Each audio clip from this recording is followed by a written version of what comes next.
शुक्लां ब्रह्मविचारसारपरमां माद्यां जगद्व्यापिनीं वीणापुस्तकधारिणीं भयदां जाड्य अन्धकारापहां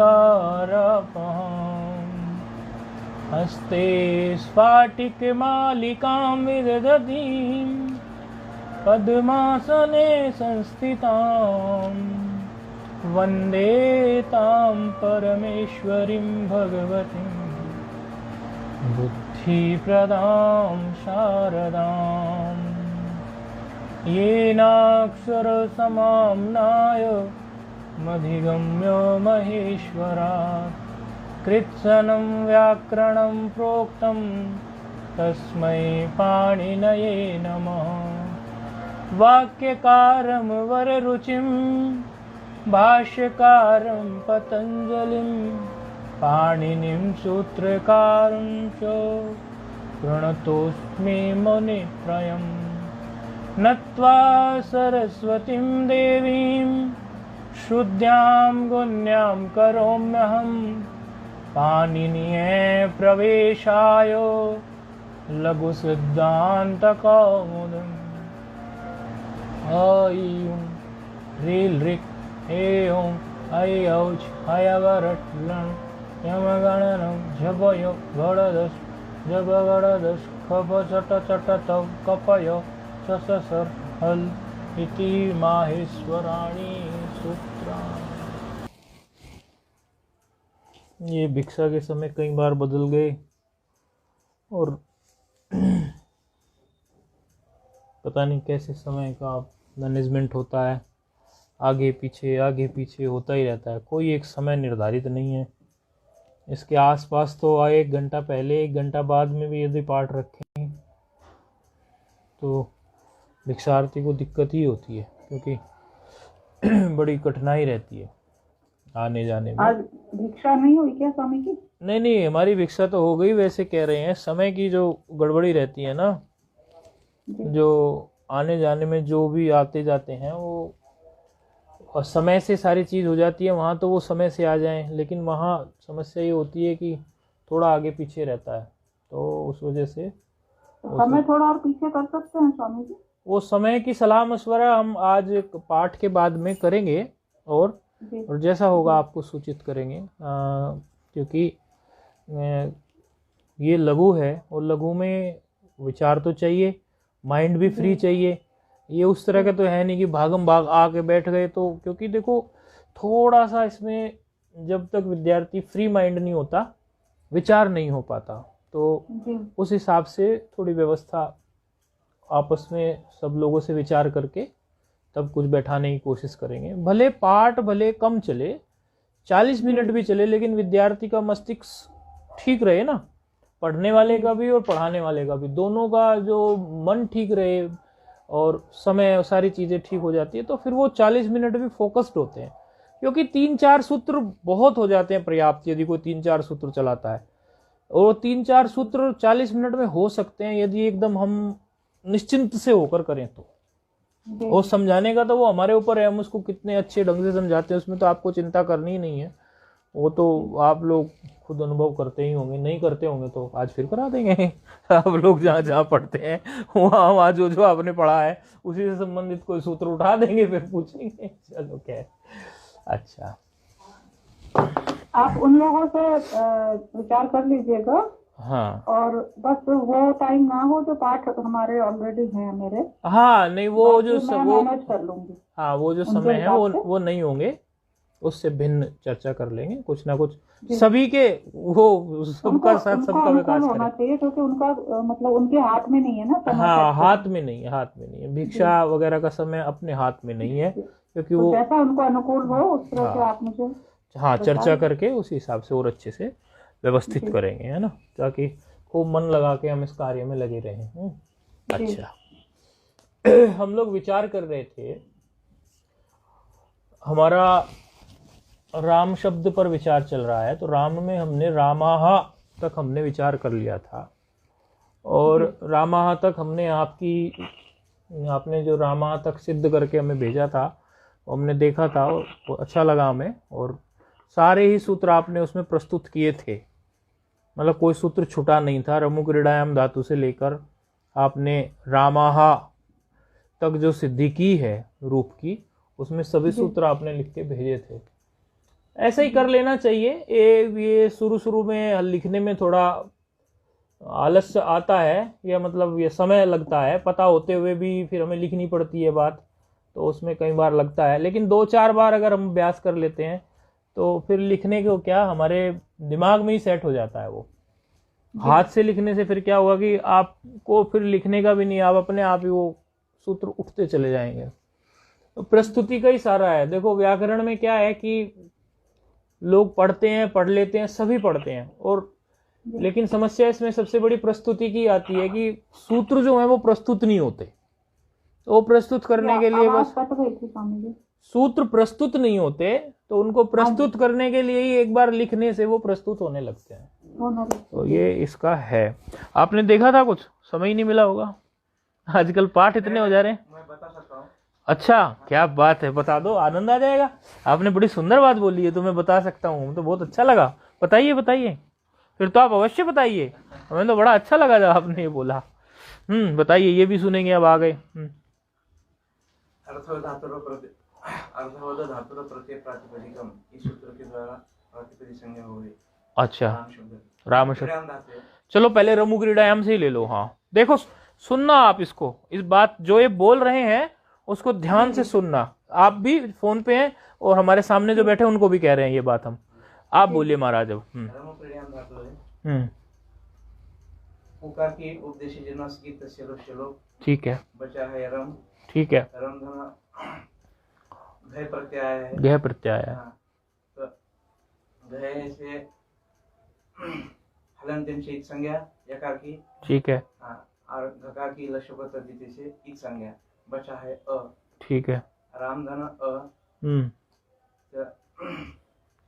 रामधन अ है अभी। ठीक है। तो अत उपधाय से अकार को आ हो गया। हाँ, वृद्धि हो गई, वृद्धि हो गई। तो राम शब्द रूप सिद्ध हो गया। हाँ, मतलब राम, राम आया अभी। अभी राम आया हमारे पास। ठीक है, राम शब्द आ गया।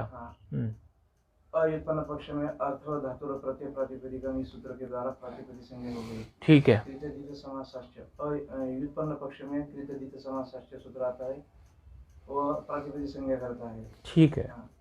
उसके बाद ज्ञा प्रातिपदिका प्रत्यय परस्य, ये 3 अधिकार सूत्र आते हैं। ठीक है। तो यंत आवंत तथा प्रातिपदिक से परे 21 प्रत्यय हो, कहाँ हो? पर में हो। पर में हो। सूत्र प्रत्यय जो है वो पर में हो। तो सौजस्मोट छष्टा व्याम बीस के व्याम बेस गसी व्याम बस गस सुसाम गसु 21 प्रत्यय पर में हो गए। ठीक है। तो उसके बाद प्रत्येक त्रि की एक वचन, द्विवचन, बहुवचन संज्ञा करने के लिए सूत्र आता है सुपह। ठीक है। तो एक वचन, द्विवचन, बहुवचन, विभक्ति। पहले एक वचन की विवक्षा कर लीजिए। हाँ, विवक्षा हो गई। तो किस सूत्र से हुई? हाँ, सूत्र के द्वारा हाँ, एक वचन की विवक्षा है। तो रामधन एक वचन प्रत्यय आ गया। एक वचन प्रत्यय सु ले आया। रामधन सु। ठीक है। रामधन सु होने के बाद उपदेश जन्मासी की तस्लोक शिलो हो गया। उकार की संज्ञा अनुबंध लोप हो गया, ऐसा कर बोले। अब तो ऐसा कह सकते हैं आप। ठीक है। बचा है सकार। सकार होने के बाद ससजु शरु शरु रू होने के बाद अनुबंध लोप रुकार है ना। उपदेश जन्मासी की तस्लोक शिलो बचा है रकार। रेफ बचा है। रेफ होने के बाद बचा है रकार। तो विराम अवसान से अवसान संज्ञा होगी। अवसान संज्ञा होगी रेफ के पर में। तो राम रेश ये स्थिति होने के बाद फिर खरवसन विसर्जन से विसर्ग हो गया। तो रूप सिद्ध हो गया रामः। तो फिर और यदि दूसरे पक्ष में भी करना चाहे तो अनचिच सूत्र लग गया, क्योंकि विसर्ग का पाठ आया है यर प्रत्याहार में। तो वो यर से परे अनच हो और यर के पूर्व में अच हो, तो ऐसी स्थिति में वो द्वितीय कर देता है। ठीक है। तो फिर द्विवचन का प्रत्यय आता है। ठीक है। राम राम द्वय, अब हमें दो राम की, दो राम की विवक्षा है। ठीक है। तो राम राम धन अव। तो यहाँ फिर सूत्र आता है एक एक एक राम होने के लिए, एक राम करने के लिए तो स्वरूपानाम शेष एक विभक्त हो। हम्म। इस सूत्र के द्वारा एक शेष रहकर एक राम शेष अन्य राम, का लोप होता है। हाँ। और उसके लिए क्या परिभाषा आई? या शिष्यते, शिष्यते लोपे माना था। हाँ। तो फिर राम धन अव होने के बाद यहाँ सूत्र उपलब्ध होता है आद्गुण है, वृद्धि रुचि है। तो फिर उसका भी बात करने के लिए सूत्र आता है प्रथम पूर्व सवर्ण। तो प्रथम पूर्व सवर्ण, प्रथम पूर्व सवर्ण का ही बात करने के लिए सूत्र आता है नादीची। हाँ, नादीची। तो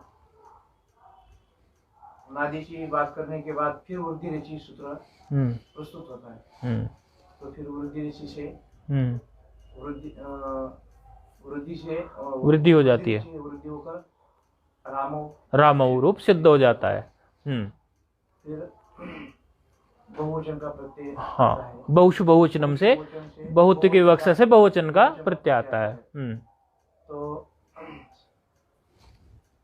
जस आया ना, जस आ गया। तो सकार की इत संज्ञा हलंत से प्राप्त थी। तो फिर चुटु सूत्र उपलब्ध होता है। नहीं, अब सकार वाले की बात कर दो पहले। जब सकार को छेड़ दिया आपने तो उसी को ले लो। तो फिर सकार के हलंत्यम से प्राप्त है, हाँ, किंतु उसका भी बात करने के लिए सूत्र आता है न विभक्तो तस्माहा। लेकिन उसके लिए पहले सूत्र पढ़ते हैं विभक्ति संज्ञा करने के लिए, विभक्तिश्च। सुप्तिंग और विभक्ति संज्ञस्थ, सुपूर्तिंग की विभक्ति संज्ञा होती है। सुपूर्तिंग की विभक्ति संज्ञा होती है। तो फिर न विभक्तो तस्माहा, विभक्ति में स्थित तवर्ग सकार मकार की संज्ञा न हो। हाँ। तो फिर जस ये स्थिति होने के बाद सकार की संज्ञा नहीं हो जाएगी। तो फिर जो जकार की जो ये संज्ञा है उसके लिए सूत्र आता है चुटु। हाँ। तो चुटु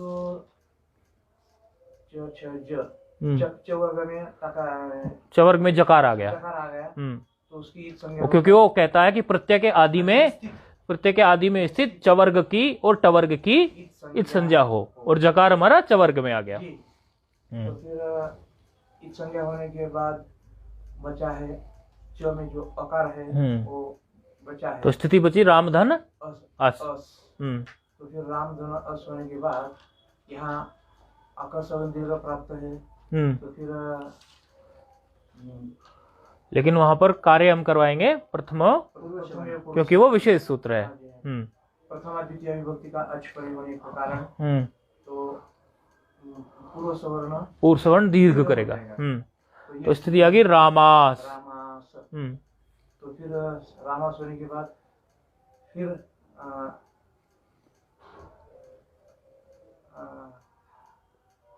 रामास होने के बाद नहीं, सकार को, अरे क्या बात है। हाँ, बहुत अच्छा लग रहा है आज हमें।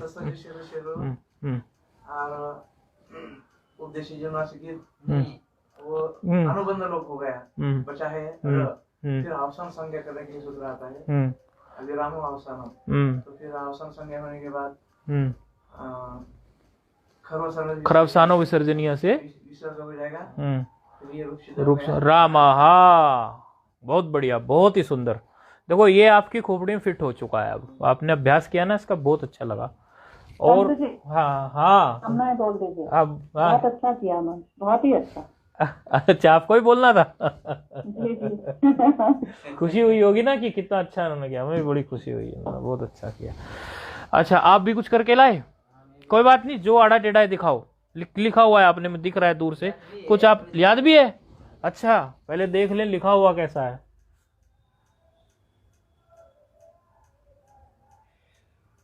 अच्छा, ये जैसे रमू है ना, रमू, तो इसमें ऊपर वो चंद्र बिंदु भी लगा देते, वो भी होता है ना। अनुनासिक है ना, अनुनासिक है ना, वो भी लगा देना है ना, बाद में फिर हटाएंगे।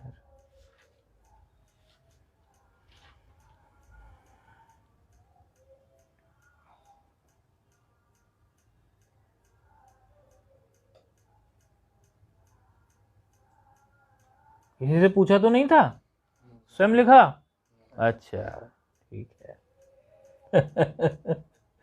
अलवंतात पूर्व से उपधा संज्ञा होती है। ऐसा लिख दिया आपने, ठीक है। अतः उपधाय सूत्र से वृद्धि हो गई। नहीं, हाँ ठीक है, कोई नहीं। बोल सकते हो आप इसको कुछ थोड़ा बहुत? हाँ, शर्माना नहीं कुछ भी। लो, भले कॉपी अपनी अपने पास ही रख लो, कोई दिक्कत नहीं है। अब बोलो, बंद करके, उसको बंद करके बोलो, तब और पक्का पता चल जाएगा कि किससे पूछा था नहीं आपने। रमु क्रीडायाम, हाँ हाँ, रमु क्रीडायाम धातु है। पहले हाँ, उसमें कोई प्रत्यय लगा लो। हाँ, इत करना चाहो कर लो, लेकिन प्रत्यय लगा लो, उसमें घय प्रत्यय लगा लो। चलो आप करो, जैसे बोलते जाओ, ठीक है। हो जाएगा। जो उकार के उपदेश हो जाएगा, लोप हो जाएगा। आकार के, आकार का? नहीं, किसके आकार का? उकार की तस्य लोप हो जाएगा, ठीक है। पहले उसको इत करोगे, उपदेश हो जाएगा। उसके बाद उकार को तस्य लोप हो जाएगा। हाँ, और उसके बाद में घय प्रत्यय को लसक तद्धिति हो जाएगा। क्या होगा इत लसक तद्धिति से? नहीं, यकार तो होगा हलंत्यम से, घकार जो है वो होगा लसक व तद्धिति से। उसके बाद में आ गया तस्य लोप हो जाएगा। हाँ ठीक है। उसके बाद में जो अलवंत्यात् पूर्व उपधा, उपधा संज्ञा करेगा। जो आकार को, हाँ, रेफ में जो आकार है उसको अत उपधा से, अत उपधायाः सूत्र से क्या होगा? दीर्घ हो जाएगा, वृद्धि हो गई, क्योंकि राम हो गया। हाँ, ऐसा कहना चाह रहे, ठीक है। राम की अब प्रातिपदिक संज्ञा करो दोनों सूत्रों से। से कौन सी हुई? अव्युत्पन्न पक्ष में, अव्युत्पन्न पक्ष में, ठीक है। कृत तद्धित समासाश्च, इससे कौन सी हुई? व्युत्पन्न पक्ष में। कृत तद्धित समासार व्युत्पन्न, ये व्युत्पन्न। ज्ञाप प्रातिपदिका सूत्र भी है। प्रत्यय आ गया, परश्च आ गया, फिर ज्ञाप प्रातिपदिकाद आ गया। उसके बाद में आ गई शुभ। नहीं, पहले तो स्वजस मोट षष्ठाम व्यम से 21 प्रत्यय लाइए। 21 प्रत्यय आ गया। उसके बाद में शुभ सूत्र आ गया। उसके बाद में एक वचन, द्विवचन, द्वयेक्यो क्या करता है वो? एकत्व और द्वित्व की विवक्षा में एक वचन और द्विवचन प्रत्यय लाता है। तो सबसे पहले एक वचन लाना है, तो एक वचन प्रत्यय ले आए। एक वचन प्रत्यय रामधन सु। अच्छा, अब उकार को किससे करो? उपदेश जनुनासिक, ठीक है। तस्य लोप से तो रामधन सा, तो रामस हो गया। अब क्यों लगाओगे? ससो रू। अब उससे क्या बन गया? रू हो गया, रू राम रू हुआ। फिर उपदेश जनुनासिक से उकार गया, तस्य लोप से लोप हुआ, फिर रामर। अब रामर में अवसान संज्ञा करो, विराम अवसान से अवसान संज्ञा, फिर खरावसानो विसर्जनीय से रामः हो गया। अब दूसरा लाओ, रामधन औ। किसकी वजह से आया? द्वयेक्यो द्विवचन एक वचन से द्वित्व की विवक्षा में द्विवचन प्रत्यय आ गया। दो राम के लिए, और दो राम में से एक राम किसके कारण बचा? दो राम हो गए थे ना, राम और बचा एक। तो किस सूत्र ने कही ये बात की एक रख लीजिए? स्वरूपाणाम एक शेष एक विभक्तौ। इसने कहा कि यह शिष्यते स लुप्यमान अर्थाभिधायी, जो शेष रह जाएगा वो दूसरे का भी बोध कराएगा, अन्य गए हुए का, लुप्त जो हुए उनका सबका बोध कराएगा। इसलिए एक ही रह गया राम, तो रामधन आओ। अब वृद्धि रेची। लेकिन वृद्धि रेची को बाध करने सूत्र अगला क्या आ गया? प्रथमो। अच्छा, लेकिन उसको भी बाध करने वाला अगला सूत्र कौन सा आ गया? नादिची, ठीक है। लेकिन नादिची ने कार्य नहीं कराया। कार्य कराया किससे? नहीं, कार्य कराया किससे? वृद्धि रेची से। तो कार्य करा के क्या बन गया? रामऊ।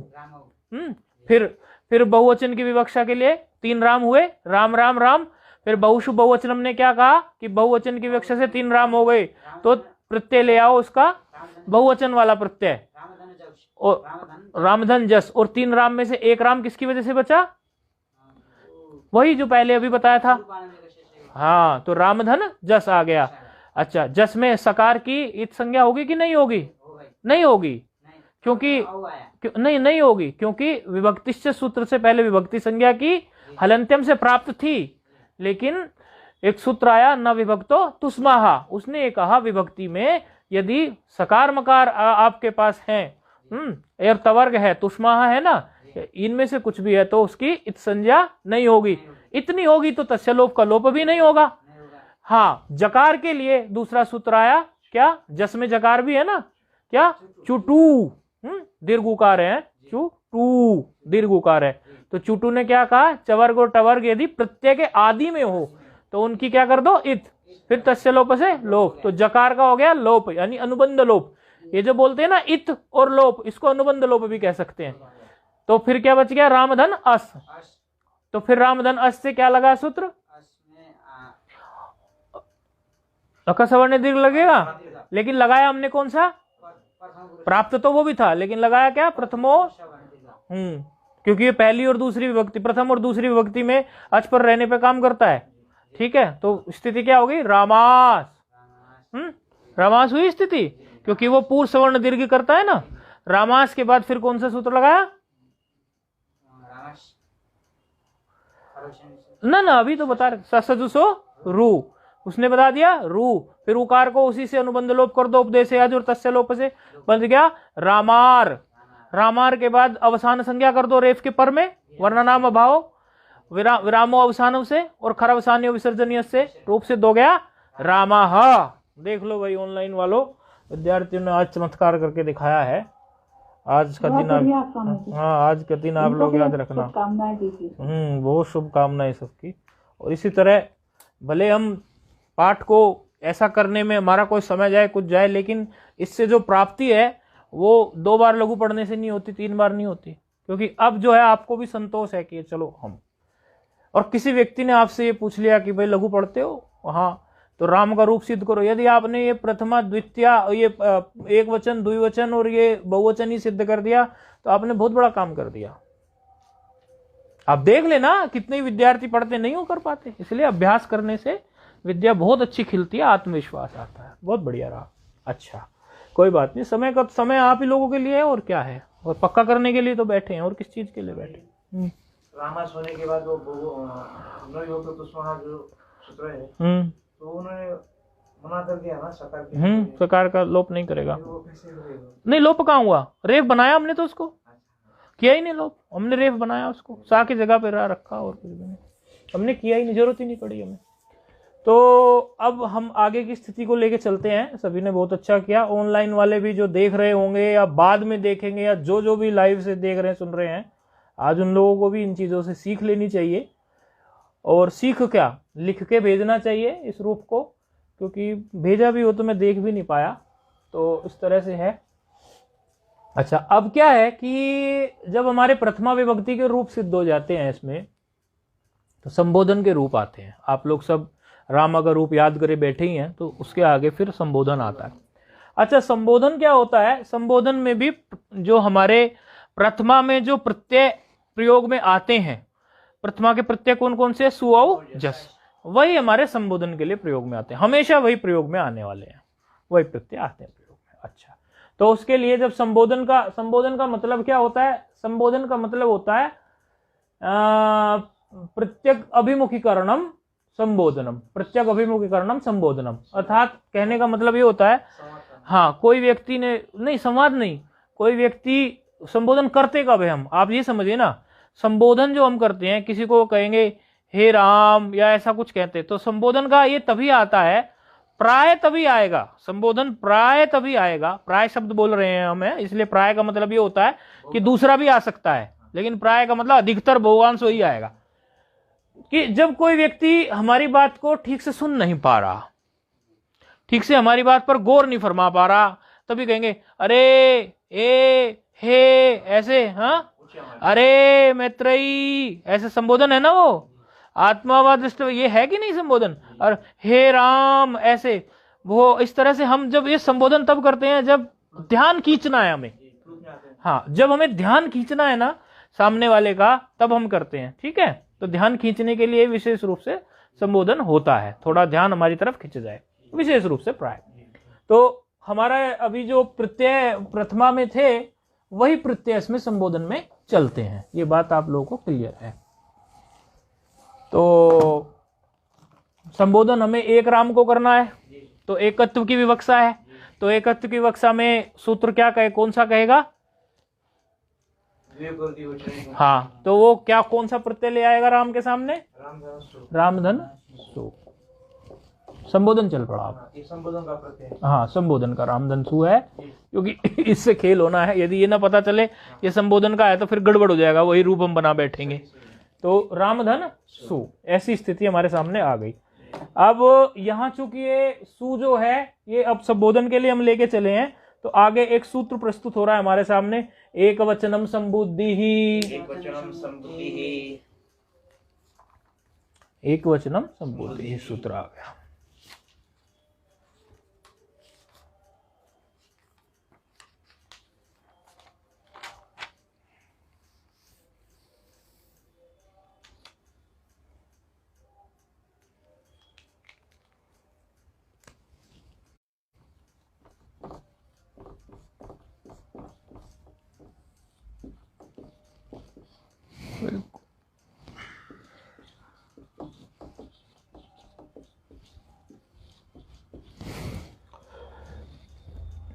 दो तीन 49 है सूत्र, थोड़ा विभक्ति का तुक्का मारो। एक वचन यानी एक वचन, एक वचनम में एक वचन, एक वचन, अच्छा। और संबुद्धि में एक वचन है, प्रथम युक्त एक वचन, एक वचनम में एक वचन, संबुद्धि ही में एक वचन। ये किसकी तरह चला दिया रूप? ये किसी और ही विसर्ग आ रही है, विसर्ग तो बोतों में आ जाता है लेकिन देखा करो थोड़ा और भी किसी का रूप ऐसा चलता होगा ना, उसको भी याद आ जाएगी। कहीं हरी वगैरह का चलता तो नहीं, कहीं ऐसा कुछ है, चलता है ना? हाँ, तो ऐसी तालमेल को जोड़ा करो, और क्या है, ऐसे तालमेल जोड़ लिया करो कहीं ना कहीं। ठीक है। तो सूत्र की वृत्ति कह रही है, संबोधने प्रथमाया एक वचनम संबुद्धि संजम स्यात्। कहते हैं संबोधन में जो प्रथमा विभक्ति का एक वचन है, एक वचन है मतलब सु ही तो है उसका एक वचन, उसी की तो संज्ञा हुई है ना एक वचन की। तो संबोधन में जो एक वचन है प्रथमा का, उसकी संबुद्धि संज्ञा हो, अर्थात इस सु को जब ये संबोधन में आए तो इसको क्या कहेंगे? संबुद्धि। इसका एक नाम रख दिया नया, इसका नया नाम रख दिया क्या? संबुद्धि ही। और कब पड़ता है ये संबुद्धि नाम? संबुद्धि नाम कब पड़ता है? जब ये संबोधन में हो, अन्य कहीं नहीं। संबुद्धि नाम केवल एक जगह पड़ेगा इसका, जब ये संबोधन में हो। और ये भी बात स्पष्ट कही है उन्होंने कि प्रथमा के एक वचन में, अर्थात हमें तो तीन रूप बनाने हैं, एक वचन, द्विवचन, बहुवचन। द्विवचन में ऐसी बात नहीं है, बहुवचन में भी ऐसी बात नहीं है, केवल एक वचन में ऐसी बात है कि जो एक वचन का जो प्रत्यय हमारे सामने आया उसका नाम हमने क्या रख दिया? पाणिनि जी ने संबुद्धि। ठीक है। तो याया संज्ञा सासा फलवती, कुछ ना कुछ उसका प्रयोजन होगा, सासा फलवती प्रयोजनवती।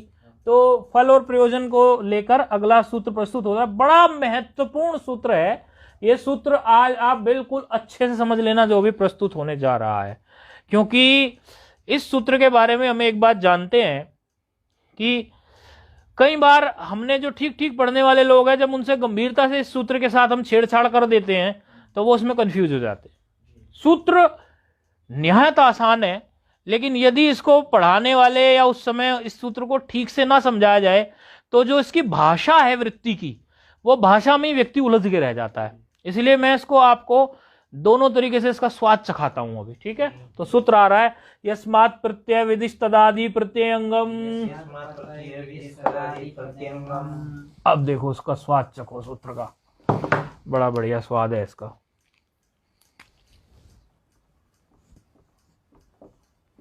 और अच्छी बात इसकी ये है कि ये यहाँ की रूप सिद्धि में भी काम आता है, और पूरी की पूरी हमारी जो समझो आगे रूप सिद्धि तिंगंत की होगी वहां भी ये काम आता है। इसीलिए यदि ये सूत्र यहां नहीं समझा फिर वहां पर भी रूप सिद्धि में बात नहीं बनेगी। एक की तो हमने संबुद्धि संज्ञा कर ही ली, ठीक है। अब और फिर हम ये भी संज्ञा सूत्री है। अभी प्रयोजन जो सिद्ध होगा वो उससे भी आगे के सूत्र में होगा, क्योंकि इन दोनों सूत्रों से कुछ संज्ञाओं की जरूरत पड़ेगी। एक संज्ञा हमने पीछे कर ली संबुद्धि, एक संज्ञा में को और करने जा रहे हैं। ये कौन सी संज्ञा है? बस ये देखो, यस्मात् प्रत्यय विधि। हाँ आएगा, अगली लाइन में कर देते हैं ऐसे।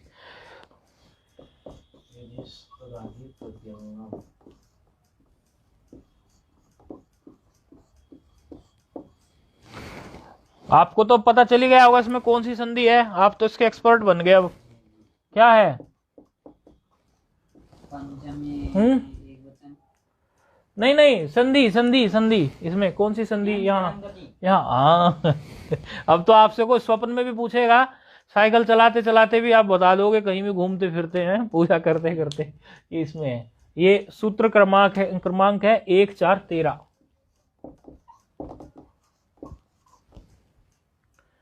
यस्मात् प्रत्यय विधिस्तदादि प्रत्यय अंगम। यस्मात् इसमें एक पद है तो पता चल रहा है पंचमी है, रामात भी होता है ना। अच्छा, दूसरा इसमें एक पद है प्रत्यय विधि, प्रत्यय विधि ही। देखो कैसे पहचाना करो। अब आप पीछे विसर्ग संधि पढ़ के आ गए हैं, तो विसर्ग संधि में किस तरह सकार आता था, ऐसे आता था ना, तो वहां तोड़ के उसको भी विसर्ग में बदल लिया करो। यानी प्रत्यय विधि ही पद है इसमें, यस्मात् तक एक पद है और प्रत्यय विधि ही पद है। इस तरह से मतलब थोड़ा पहचानना सीख गए होंगे आप, संधि पढ़ के आ चुके हैं क्योंकि आप, ठीक है। अगला इसमें पद है, 2 पद हो गए, तदादि, और एक पद है प्रत्यय। तदादि भी प्रथमा है और प्रत्यय जो पद है प्रत्यय भी है और अंगम भी है। प्रत्यय क्या है? सप्तमी, और अंगम क्या है? प्रथमा। देखना एक बार कितने पद हो गए इसमें, गिन के। 1 2 3 4 5 हुए, चलो ठीक है। यस्मात् एक पद है, प्रत्यय एक पद है, प्रत्यय विधि ही एक पद है, तदादि एक पद है, प्रत्यय एक पद है, अंगम एक पद है, ठीक है। इस तरह है। अब देखो इसकी भाषा देखना आप लोग, और इसकी भाषा आपको मैं सबको, आप अपनी अपनी कॉपी पेंसिल पेन खोल के बैठ जाएं। मैं इसकी भाषा वृत्ति पढ़ने के बाद आपको इसकी भाषा की हिंदी लिखवाऊंगा, और उस भाषा की हिंदी से आप इस सूत्र को पहले समझने की कोशिश करेंगे, फिर मैं इस सूत्र को बताऊंगा। इसकी भाषा क्या कह रही है, अर्थात इसकी वृत्ति क्या कह रही है। यह प्रत्ययो यस्माद् क्रियते, जो प्रत्यय जिससे विधान किया गया हो, तदादि शब्द स्वरूपम तस्मिन अंगम स्यात्। ये तो लघु सब के पास है, इसमें वृत्ति दी है।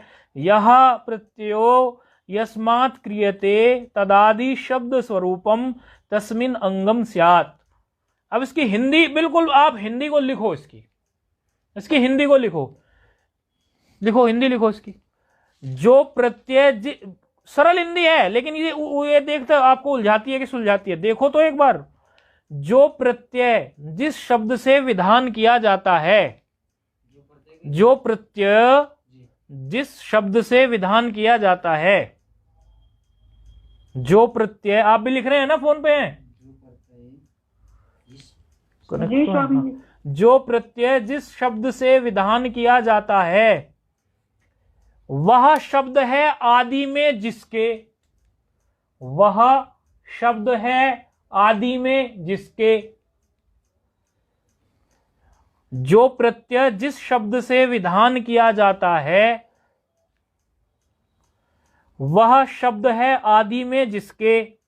ऐसा शब्द स्वरूप, ऐसा शब्द स्वरूप उस प्रत्यय के परे होने पर, ऐसा शब्द स्वरूप उस प्रत्यय के परे होने पर अंग संज्ञक होता है, अर्थात उसकी अंग संज्ञा होती है, अंग संज्ञक होता है। फिर से बोल रहे हैं हम, जो प्रत्यय जिस शब्द से विधान किया गया है, विधान किया जाता है, वह शब्द है आदि में जिसके।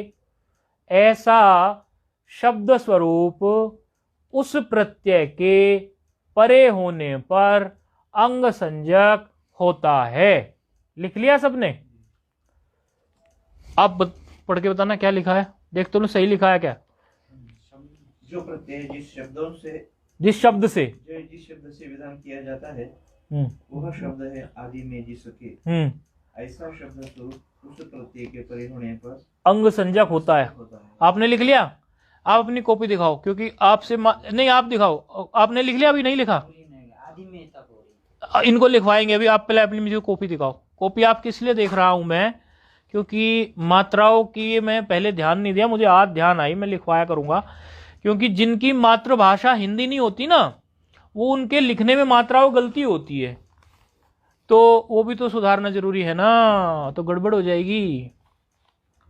जो प्रत्यय जिस शब्द से विधान किया जाता है वह शब्द है आदि में जिसके ऐसा शब्द स्वरूप उस प्रत्यय के परे होने पर अंग संज्ञक होता है। आपके तो बिल्कुल सही है उसमें। इनको पूरा लिखा दो। आपने फोन पे हैं, आपने लिखी इसकी हिंदी? लिख ली स्वामी जी। पढ़ के बता दो एक बार, क्योंकि प्रश्न उठने वाला है अब इसीलिए पूछ रहा हूं। पढ़ दो एक बार।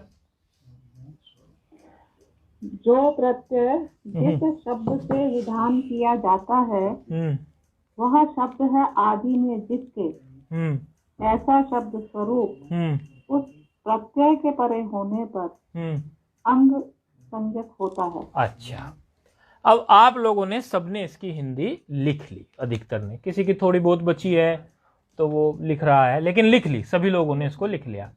अब मुझे ये बताओ, आप लोग यहां पर, आप लोगों ने संबुद्धि संज्ञा तो सीख ली, और संबुद्धि संज्ञा सु को आपको पता चल गया। स्थिति हमारी है राम धन सु। अब इसमें इस सूत्र को फिट करो आप। ये सूत्र क्या कर रहा है? अंग संज्ञा। इतना तो पता चल रहा है कि अंग संज्ञा कर रहा है, अंग संज्ञक बोला। अब इस सूत्र में अंग फिर है क्या? किसकी अंग संज्ञा होगी? इस सूत्र में नहीं, इस रामधन सु की स्थिति में अंग किसको कहेंगे? ये बहुत जरूरी है सूत्र, इसलिए मैं इसको ज्यादा समय दे रहा हूं और घिस रहा हूं, क्योंकि गलती हुई और कई बुद्धिमान व्यक्तियों से मैंने गलती करते देखा, जो बहुत अच्छा लघु पढ़ रहे हैं। आप लोग जानते हैं, उनका नाम यहां लाइव चलता है, नहीं बोलेंगे। फिर मैंने ही उनको समझाया था और बहुत सरल तरीके से, और उन्होंने ये कहा कि अरे आपने तो बिल्कुल ऐसा समझा दिया जैसे लड्डू मुंह में रख दिया हो हमारे। हमें तो ये बड़ा अजीब सा लग रहा था। तो हो सकता है आप लोगों को समझ में आ गया हो, मैं ये नहीं कह रहा, सबकी बुद्धि एक जैसी नहीं होती, लेकिन देखो किसको चूक ना जाए, क्योंकि जिसने ये बात मुझसे पूछी थी उसको तो एक गले की फांस बन गया था सूत्र। और गले की फांस कहां जाके बना? यहां तो रूप सिद्धि होगी, तिंगंत में जाके गले की फांस बनाए। हाँ, तो गड़बड़ हो जाएगी बहुत। नहीं, समस्या पता है क्या है? ये यहां तो समझ में आ जाए, लेकिन यहीं जब हम एक तिंगंत की बात आपको बताएंगे ना, तो यहीं हम आपको तिंगंत क्लियर करके चलेंगे, क्योंकि तिंगंत का उदाहरण अगर हम इसमें नहीं उठाएंगे तो इसका सही अर्थ नहीं निकलेगा। अभी तो आप हमें सिर्फ इतना बता दो, रामधन सु की स्थिति में किसकी अंग संज्ञा हुई? सूत्र का अर्थ आपके सामने है।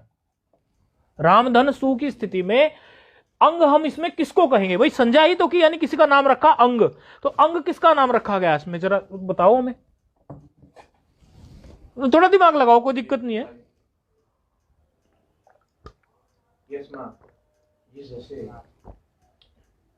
रामधन सु है, इसमें सु की क्या कर दिया आपने? पहले सूत्र से अभी जो करके आए हो, संबुद्धि संज्ञा। सु को संबुद्धि कहना शुरू कर दिया ना आपने, पाणिनि जी ने बता दिया। हाँ, उससे संबुद्धि संज्ञा हो गई। अब अंग संज्ञा करनी है इसमें ही, क्योंकि ये दोनों संज्ञाएं प्रयोग होने वाली है अगले सूत्र में। तो इसमें अंग क्या है? संबुद्धि तो पता चल गया आपको क्या है, अंग क्या है?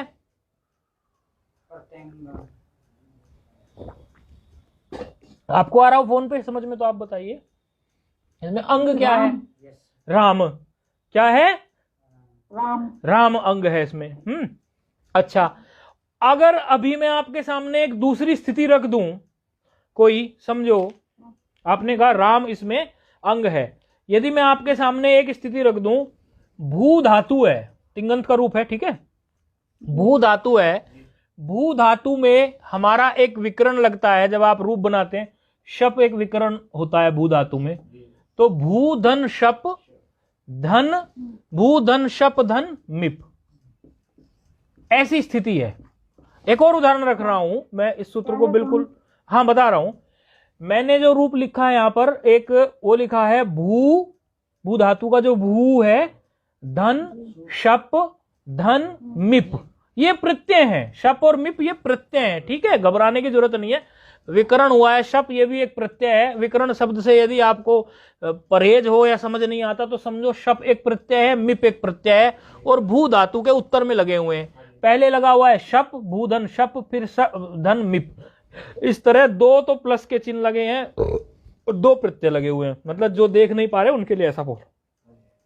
एक और उदाहरण रख रहा हूं, भू, ये भी सेम ऐसा ही है, इसी से समझ लो या उससे समझ लो। शप धन क्षत्रिय प्रत्यय यदि मैं लगा दूं कोई तो किसी एक पे समझ लो। अब मुझे इसमें आप ये बता दें कि इसमें आप अंग संज्ञा किसकी होगी, क्योंकि इसमें क्या हो ना, रामधन सु में पूरा रहस्य खुलता नहीं है। यदि ये उदाहरण ना उठाए जाए तो इस अंग संज्ञा का पूरा रहस्य नहीं खुलता, इसलिए उदाहरण उठाने बहुत जरूरी है। अब पढ़ लोगे तो पढ़ लोगे, कौन जाने। कल एक महात्मा जी ने क्या कहा, बड़ी सुंदर बात कही। वो महात्मा जी के पास कोई पढ़ने के लिए गया, आप लोग सब जानते हैं, नाम नहीं लेते। वो महात्मा जी ने ये कहा कि भाई पढ़ा देंगे, कोई दिक्कत नहीं है, लेकिन वायदा हम ये नहीं करेंगे कि हम आपका शास्त्र पूरा कर देंगे। पहली बात, कहते हैं बहुत विघ्न है, बहुत सारी चीजें, लेकिन जब तक पढ़ाएंगे बहुत बढ़िया पढ़ाएंगे। तो बात बहुत अच्छी लगी हमें, पढ़ाने में हम कोई चूक नहीं छोड़ेंगे। लेकिन आप ये समझते हो, बोले बहुत सी सारी चीजें होती हैं, बहुत बातें होती हैं, बहुत सारे विघ्न हैं, बहुत चीजें। तो बात बहुत सुंदर लगी। मैं तो इस बात पर पहले दिन ही से चलता हूं कि हर पार्ट ऐसा होना चाहिए कि आपका वो पार्ट अपना होना चाहिए। जरूरी नहीं आप 1000 दिन तक पढ़े, कितने दिन तक पढ़े, कुछ नहीं पता हमें कल क्या होना है, लेकिन आपने कौन सा सूत्र पढ़ लिया, यस्मात् प्रत्यय विदिश तदादि प्रत्यय अंगम।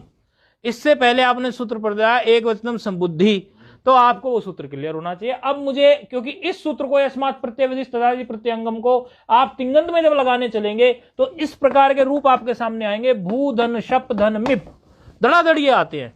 अब इसमें जब तक आप अंग संज्ञा नहीं समझेंगे तब तक आप सूत्र पर कार्य नहीं कर सकते, वहां रूप सिद्ध नहीं कर सकते।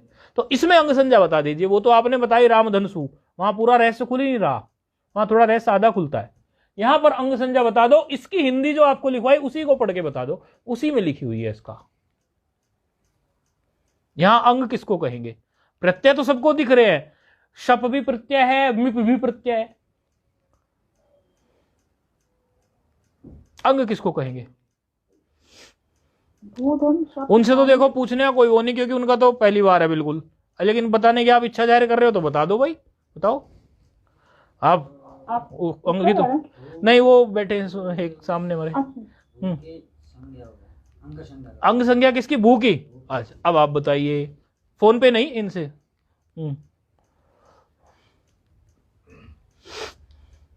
वो धातु होने के कारण इसे, धातु का इससे कोई लेना देना नहीं है कि भू धातु है, क्योंकि अभी हमने राम लिया था।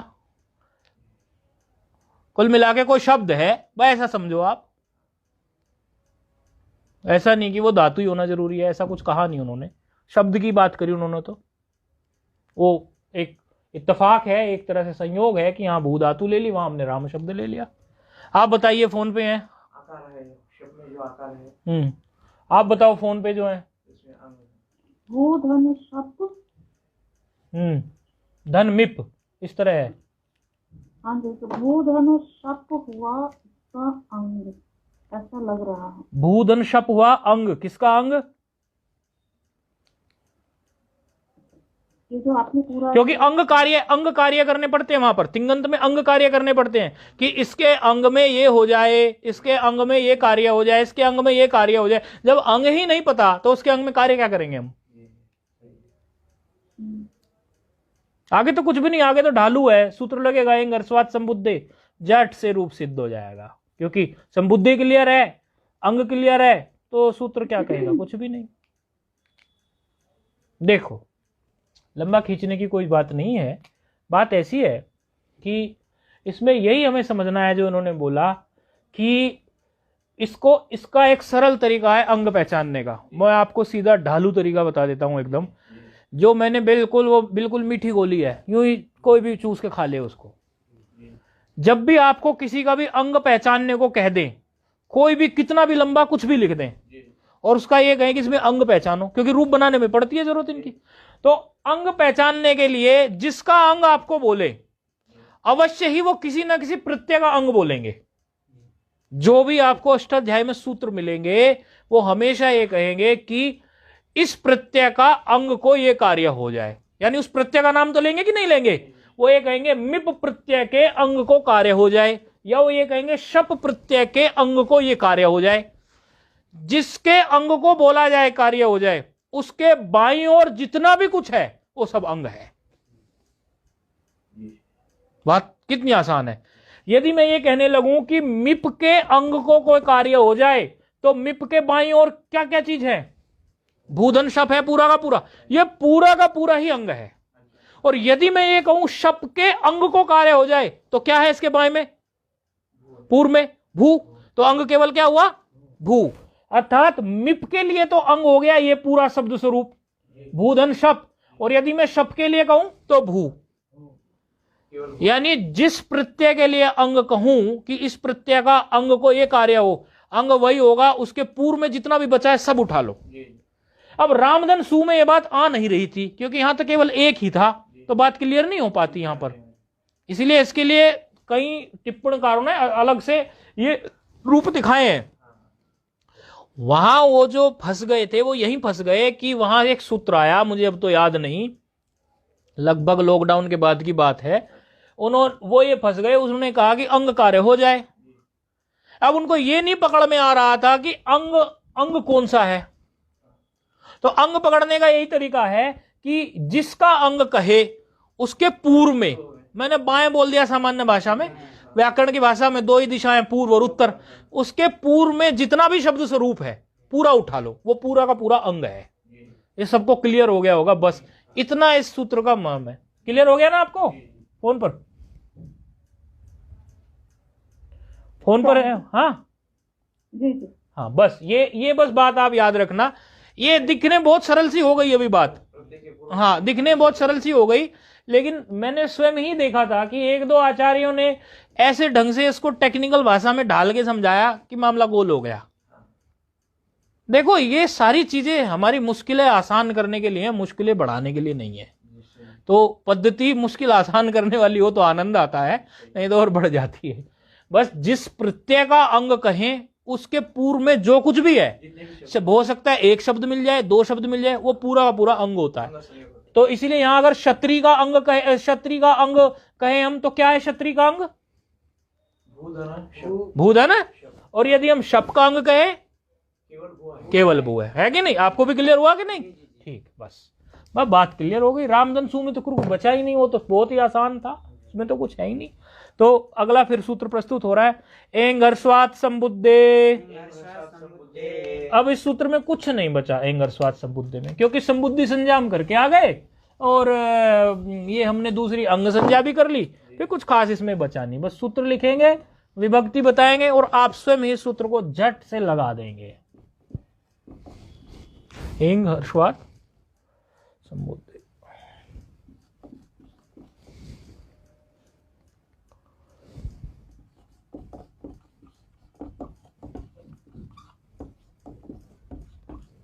अच्छा, एंग हर्षवात संबुद्धे है 6-1 नहीं 69 होगा, 69 है ना, 69। हाँ 6-1 69 है। वृत्ति क्या कह रही है? अच्छा विभक्ति देखते हैं ना, विभक्ति देखो उसमें कुछ समझ में आ रही हो तो। एंग हर्षवात एक पद है, पंचमी। एंग हर्षवात एक पद है ना, एंग हर्षवात एक पद है। संबुद्धे, हाँ नहीं ये तो पंचमी होगी ना, फिर संबुद्धे है। संबुद्धे षष्ठी किसकी वजह से हुई? रामत। बात तो सही कह रहे हो यार, रटी हुई है आपको, आपके दिमाग में फिट है रटी रटाई, लेकिन उसको थोड़ा दिमाग से बताओ। संबुद्धे किसकी वजह से षष्ठी है? संबुद्धि से तो संबुद्धे हुआ, संबुद्धे तभी तो। देखो ऐसे देखा करो ना, एक संबुद्धि था फिर संबुद्धे हुआ, ऐसे थोड़ा एक दो बार क्या करो, ये 4-5 रूप जो हैं राम के हैं, हरि के हैं, हच के हैं, इन पर थोड़ी निगाह मार लिया करो बीच बीच में, ठीक है ना, तो पक्के रहेंगे वो।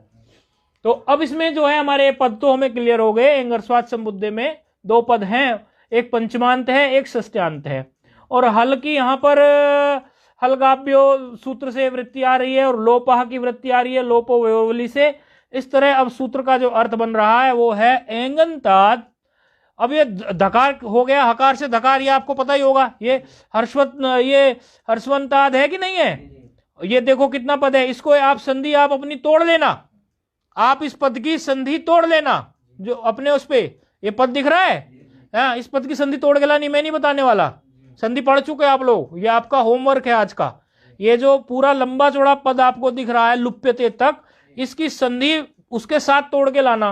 अपना क्या कहते हैं, सूत्र का नाम आपको पता होना चाहिए, ऐसा नहीं कि तो इसको संधि तो तोड़ के हम बोलेंगे ही, लेकिन उसका सूत्र लिख के लाना है आपको, ठीक है ना। तो एंगंताद है, यहां तक ले लो उसको, एंगंताद। दृश्वंताद तक ले लो, ठीक है। ये यहां से ले लो, अंगाद हल लुप्यते, बोल दिया हमने, टूट गया, लेकिन आप अपने ढंग से तोड़ के सूत्र के साथ लाना। अभी तो हमें समझा के पाठ भी पूरा करना है, तो इस पर हम ज्यादा खेल नहीं कर रहे।